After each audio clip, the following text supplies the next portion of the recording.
Nous sommes le 8 juillet et Bitcoin est à 108 841 $. Donc aujourd'hui, on va essayer de regarder un petit peu ce qu'il en est. On va voir beaucoup de choses dans cette vidéo, de l'analyse on-chain avec des données un petit peu particulières qu'on a pu constater. On va voir un petit peu les mouvements que font les whales, donc les gros portefeuilles qui font le marché. Qu'est-ce qu'ils sont en train de faire? Vous allez voir qu'il y a des mouvements très très intéressants. On a des très bonnes nouvelles côté macroéconomie et on va aussi en profiter de cette vidéo pour dézoomer un petit peu, regarder ce qui se passe sur le long terme. On va regarder Bitcoin en weekly, regarder vraiment sur le cycle quels sont nos targets sur ce cycle en termes de temporalité, en termes de niveau de prix, etc. Donc on va essayer d'aborder tout ça dans cette vidéo. Donc déjà actuellement, vous voyez qu'on est sur la courbe de Bitcoin en weekly et qu'on est en train de retravailler la mèche qui avait été présente lors de l'investiture de Donald Trump, donc le 20 janvier. On était ici aux alentours des 109 800 $, à peu près 110 000 $.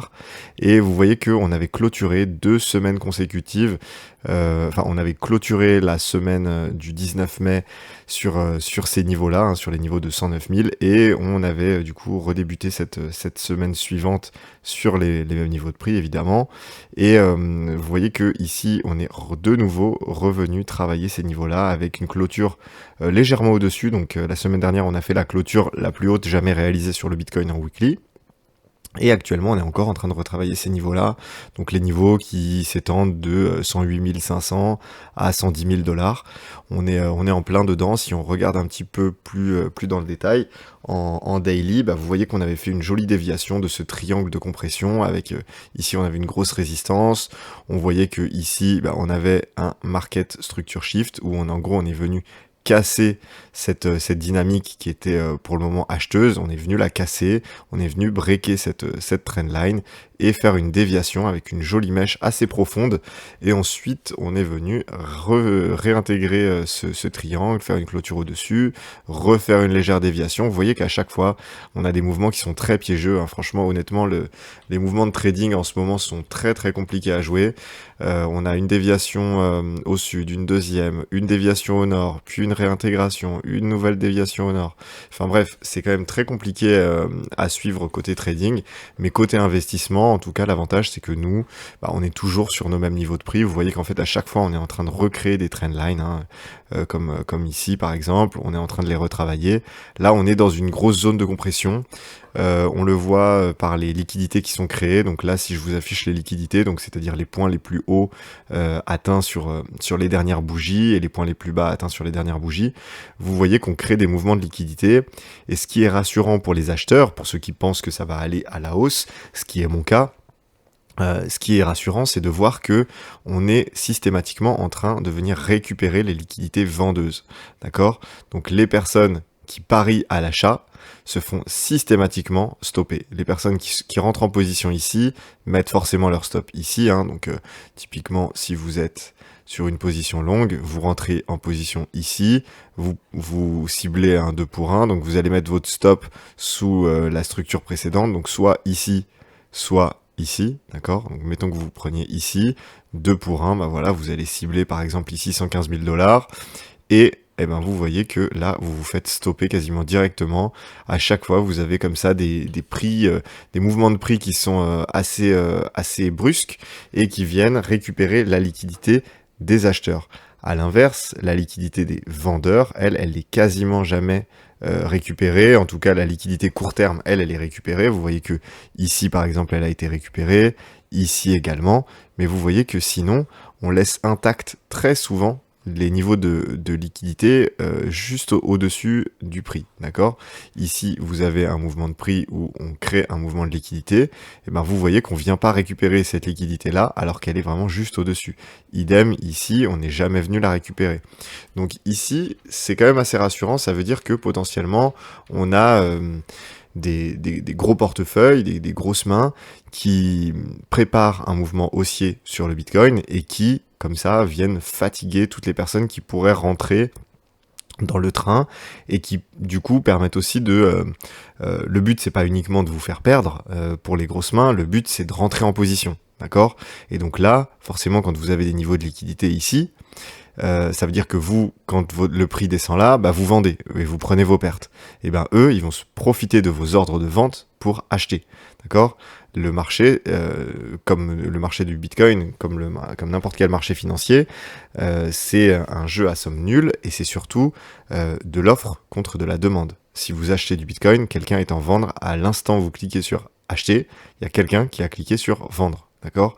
Ou en tout cas, quelqu'un qui avait cliqué sur vendre sur certains niveaux de prix. Et donc les gros portefeuilles, et ceux qui comptent en plusieurs millions, centaines de millions ou milliards de dollars, ont besoin de cette liquidité pour se positionner.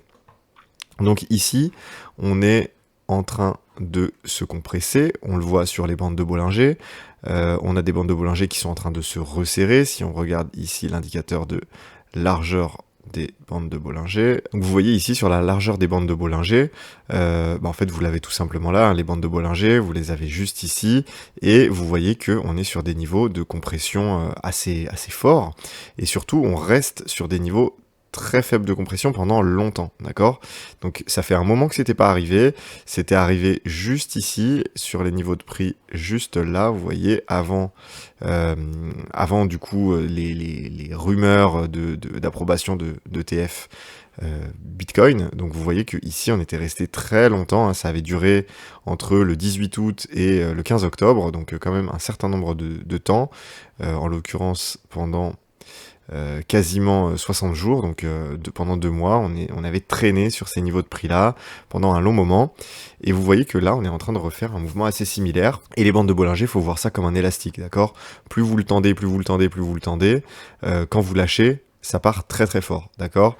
Et forcément, plus il est resté tendu longtemps et il a été tendu fort, plus quand on lâche, il se détend très fort. Donc là, ici, on voit que potentiellement, on se préparerait à un mouvement très puissant dans le futur. Donc comme toujours, le but, ça va être de déterminer si le mouvement puissant, il va être plutôt haussier ou plutôt baissier. Donc on va regarder ça sur tous les indicateurs de type macroéconomie. Ici, déjà, sur les ETF Bitcoin. Donc vous voyez qu'ici, on a toujours beaucoup d'inflow, hein. La première colonne, c'est celle que je regarde le plus avec le portefeuille de BlackRock. Mais globalement, vous voyez que ici, sur la colonne du total, vous avez quand même de nombreux achats de Bitcoin via les principaux ETF. Et vous voyez ici cette courbe, vous voyez cette courbe qui est en pleine expansion, hein. Ici, on a une courbe d'accumulation qui est vraiment très très importante. Vous avez ici le portefeuille de BlackRock, hein, sur le site d'Arkham.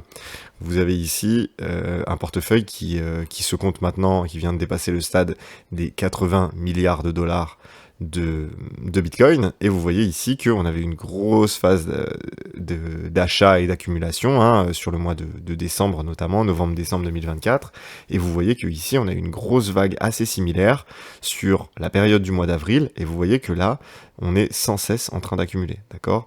Même si on est en range sur le prix, donc ici, depuis globalement début mai, on est sur les niveaux de prix aux alentours des 105, 108 000 dollars, hein, depuis début mai. Et ben vous voyez que ici, depuis début mai, à l'époque, en début mai, on avait quelque chose comme 71 milliards de dollars de Bitcoin qui étaient accumulés, et là, on est déjà à plus de 80 milliards. Donc, il y a de l'accumulation, ça c'est sûr.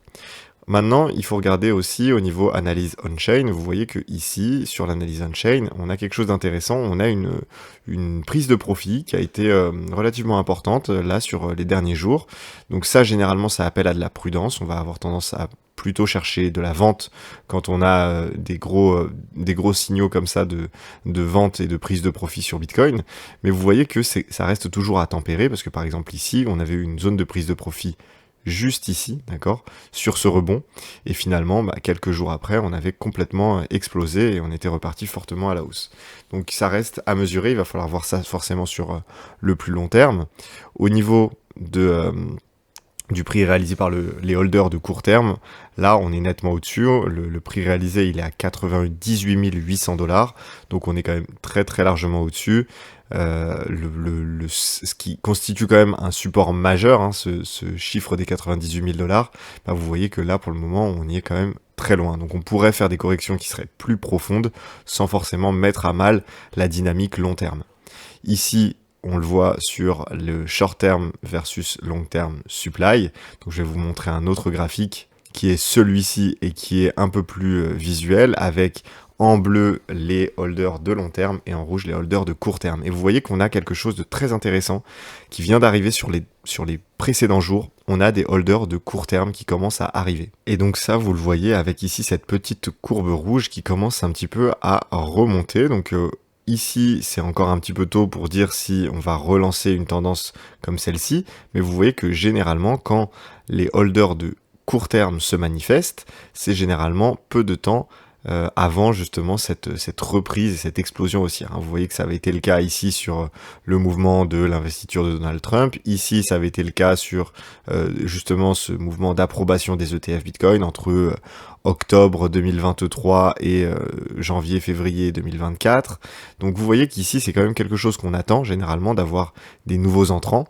C'est pas encore vraiment le cas sur Google Trend. Vous voyez que les recherches du terme crypto sur Google restent assez faibles, mais vous voyez quand même qu'on a des mouvements intéressants de prix ici avec justement une petite remontée. On a également ici, vous voyez une petite inflexion.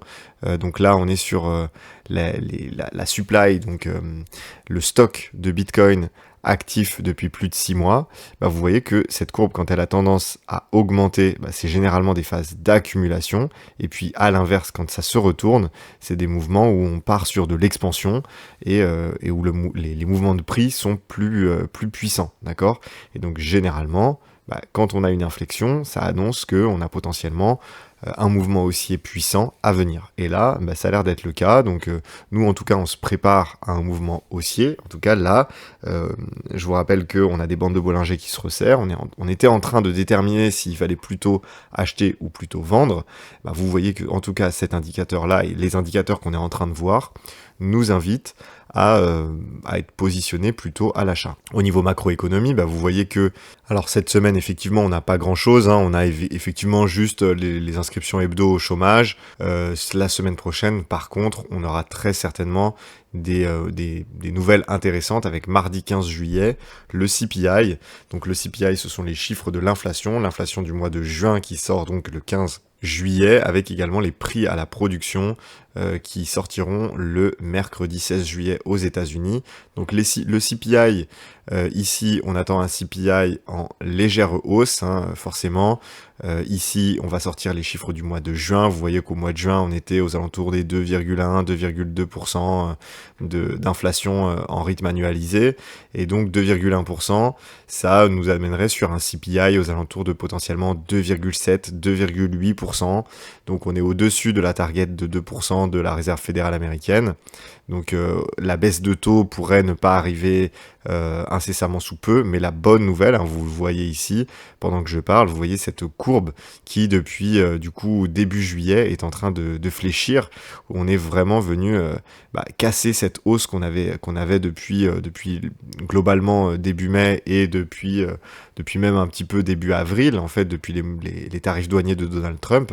Et donc vous voyez qu'ici on a une inflation qui est en forte chute, avec ici une inflation en rythme annualisé à 1,7%, et ça c'est très bon signe, ça voudrait dire qu'on pourrait avoir des CPI qui se baladeraient aux alentours des 2,2-2,3%, donc une inflation qui serait maîtrisée, qui serait à la cible, avec du coup une politique monétaire qui pourrait être un peu plus favorable.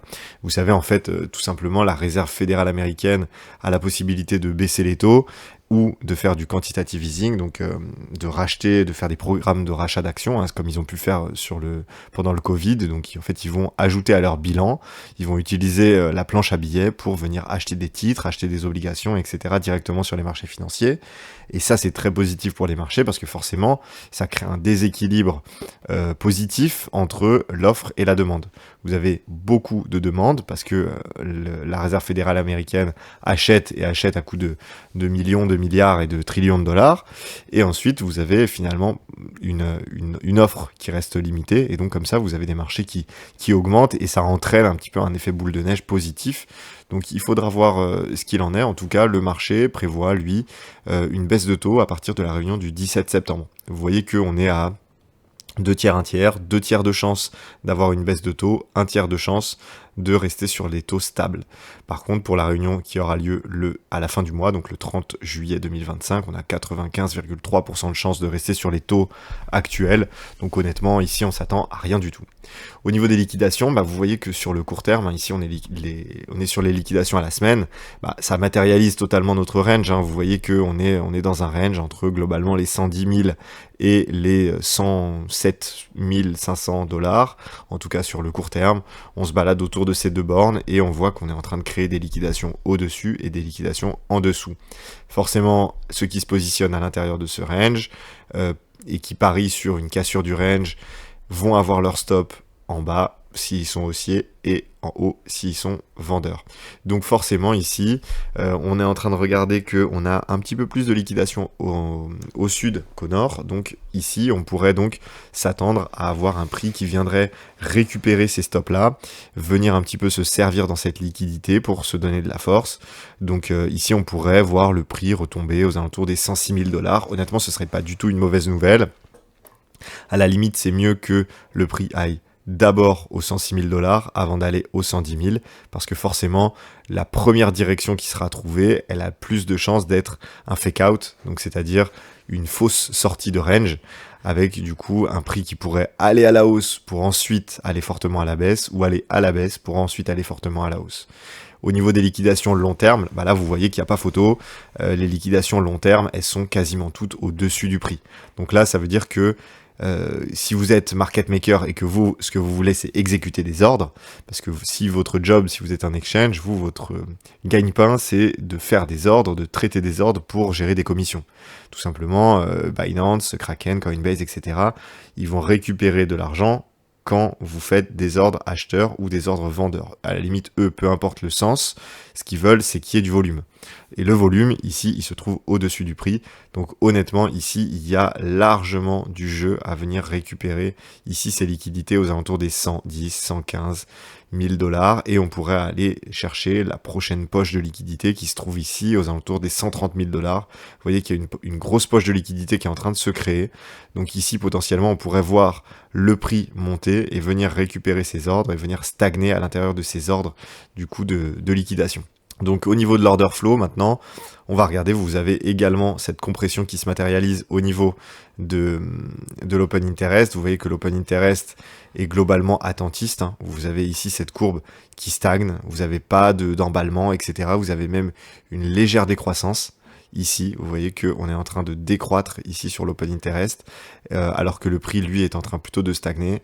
Vous avez ici des personnes qui se désengagent du marché. Alors effectivement, on est en juillet. Ceux qui ont jamais traversé d'été sur les marchés financiers, vous allez apprendre ce que c'est que la patience, puisqu'il se passe souvent pas grand-chose. Donc c'est pour ça que de mon côté, je fais 1 à 2 vidéos par semaine, pas plus, parce que honnêtement, il n'y a pas grand-chose à dire de plus que ce que je vous partage dans cette vidéo-là. Vous avez ici une baisse des funding, donc les taux de financement qui restent de plus en plus faibles, ça veut dire que l'euphorie est en train de retomber. On le voit également sur le crypto Fear and Greed, donc vous voyez on est à 65%, c'est pas des niveaux préoccupants du tout. On a déjà été beaucoup plus haut, vous voyez quand on était sur les mêmes niveaux de prix aux alentours des 110 000 $, on était aux alentours des 87% de Fear and Greed, donc d'avidité, on était à 87, 83%, etc. Là on est 65, 66, 68. Honnêtement, pour le moment c'est pas du tout inquiétant. On le voit justement sur l'order flow, avec ici un order flow qui baisse et des funding qui baissent. Donc on a globalement surtout des personnes qui pariaient à la hausse, des personnes qui pensaient que le prix allait aller très fortement à la hausse, qui sont en train de se désengager, d'accord, qui sont en train de vendre leur position, soit de prendre des profits s'ils sont en profit, soit de couper leurs pertes. En tous les cas, on a du doute qui s'installe et vous voyez qu'on a des petites incartades juste là avec des fundings négatifs.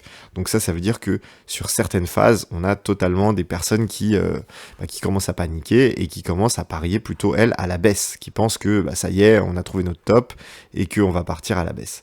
Donc voilà au sujet de l'order flow. Maintenant, je vous avais promis, on va regarder sur le long terme, donc sur le BLX. Donc Donc Bitcoin Liquid Index, donc là c'est l'avantage, c'est d'avoir une cotation sur TradingView du Bitcoin sur des années et des années. Donc là ici on va retirer le volume et on va retirer les bandes de Bollinger et je vais vous indiquer une LMACD, donc un indicateur de MACD logarithmique qui va vous permettre de voir un petit peu où on en est et ma vision sur le long terme sur le Bitcoin. Donc globalement, vous voyez que ici, le Bitcoin évolue dans un canal de régression linéaire, hein, dans une courbe de régression linéaire, une courbe logarithmique qui a deux bornes, une borne haute et une borne basse, que vous voyez matérialisée ici en rose, et vous avez le prix qui évolue à l'intérieur. Alors effectivement, quand on zoome un petit peu sur le cycle actuel, bah vous voyez que on est effectivement plus proche du top que du bottom. Ok, là j'ai matérialisé ici deux rectangles qui correspondent au sommet et au bottom du prochain cycle que j'estime être le plus probable. Et j'estime donc que ici on pourrait venir avoir un prix qui viendrait s'arrêter à l'intérieur de ce carré, de ce rectangle. Donc en termes de temporalité, je pense que ça peut arriver entre ici le début du mois de septembre et à la limite ici la fin du mois de janvier 2026. Hein. Globalement ici, ça va se passer sur la fin du 3e trimestre ou le 4e trimestre de l'année. Et potentiellement, du coup, on pourrait avoir ici une zone de bottom aux alentours de ces niveaux de prix-là, donc entre 45 et 70 000 $. Donc peut-être, voilà, ici, entre 45 et 70. Honnêtement, c'est grosse maille, hein. Ça, c'est sous réserve que on a un respect de ce canal. Mais ce que vous devez comprendre, c'est que ce canal, en fait, il n'est pas magique. C'est juste que tout le monde le regarde, d'accord? Et donc, forcément, si tout le monde le regarde, tout le monde fixe ses ordres d'achat et ses ordres de vente au même niveau. Et forcément, en fait, ça vous donne une prophétie autoréalisatrice. C'est-à-dire que quand le prix arrive ici, bah, en fait, toutes les personnes qui voient ce canal-là se disent, bon, ça y est, c'est le top. Donc ici, ça serait quand même 215 000 $. Se disent, bon, bah voilà, c'est le top, il faut vendre.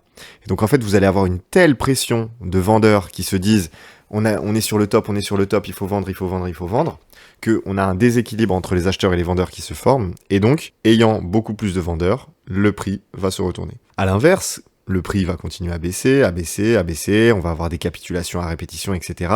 Et en fait, arrivé ici, aux alentours des 50 000 $, bah, les personnes qui regardent ici ce canal-là vont voir que on se retrouve en bas du canal et que donc ça peut être pas mal de racheter. Alors on va avoir des ordres d'achat qui vont se positionner à partir de là, pour ceux qui sont les moins gourmands, puis d'autres, puis d'autres, puis d'autres, puis d'autres, puis de plus en plus. Et en fait ici on va avoir un déséquilibre tellement fort entre la pression acheteuse qui veut profiter des capitulations pour acheter et moins de vendeurs puisque tous ceux qui devaient capituler ont déjà capitulé. En fait vous allez avoir ici une stagnation et vous allez avoir une reprise haussière. Et donc en fait votre bottom va être posé parce que les gens pensent que le bottom va être là, et donc ils se positionnent lourdement à l'achat. D'accord ? Donc en fait, ça vous fait des prophéties autoréalisatrices, ce qui fait que pour le moment, on est très largement en train de respecter tout ce qu'on avait vu sur les cycles précédents. Et vous voyez qu'on a un indicateur de logarithme MACD, donc ici, donc une MACD logarithmique, et vous voyez que ici cette courbe en bleu qui vient osciller entre globalement deux niveaux, hein, ici un niveau de top et ici un niveau de bottom. Donc on était sur les niveaux de bottom globalement sur les entre 20 et 15 000 $, on y était, d'accord. On était venu chercher une MACD logarithmique en dessous de ce niveau des 0,07. des moins 0,07, et vous voyez que pour le moment, on n'est pas venu chercher ce niveau de top. Donc on pourrait venir ici, faire un petit excès, ok, comme ça, et ensuite repartir sur un cycle baissier, avec ici un excès, voilà, qui pourrait se retrouver comme ça. Avec ici, voilà, et sur les prochains mois, repartir et revenir breaker ici, ce niveau-là, avant de repartir comme ça, plus haut sur les cycles prochain. Donc voilà, je pense toujours que ma théorie sur le fait que le cycle n'est pas terminé est toujours valable. En tous les cas, les signaux que l'on voit d'accumulation des gros portefeuilles nous invitent encore une fois à être encore acheteurs. Je vous montre, voilà, juste ici les méga whales, hein, donc les adresses qui comptent plus de 10 000 bitcoins. Bah, vous voyez que, elles sont en train d'acheter, hein. Ici, vous le voyez juste là, la courbe est en positif. Donc ici, sur les niveaux de prix actuels, vous avez des portefeuilles de plus de 10 000 bitcoins qui considèrent que c'est des bons niveaux d'achat. Et en l'occurrence, les portefeuilles de plus de 10 000 bitcoins, c'est eux qui font le marché, hein. S'ils décident d'acheter à plusieurs dizaines de milliers de bitcoins, forcément, bah, le marché, il monte. Donc ici, on a plutôt envie d'être acheteur que d'être vendeur. Voilà, j'espère que vous avez aimé cette vidéo. Si ça vous plaît, n'hésitez pas à me le faire savoir.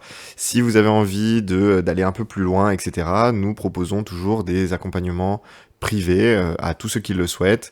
On a tous les liens qui sont disponibles en description. On vous décrit un petit peu ce que c'est que cet accompagnement sur mesure avec un mentor. C'est un programme de mentorat vraiment sur mesure et vraiment premium. Donc n'hésitez pas à vous renseigner. On est disponible par Telegram pour échanger si jamais vous avez des questions. En tout cas, on est là. Je vous souhaite une bonne journée. Merci, au revoir.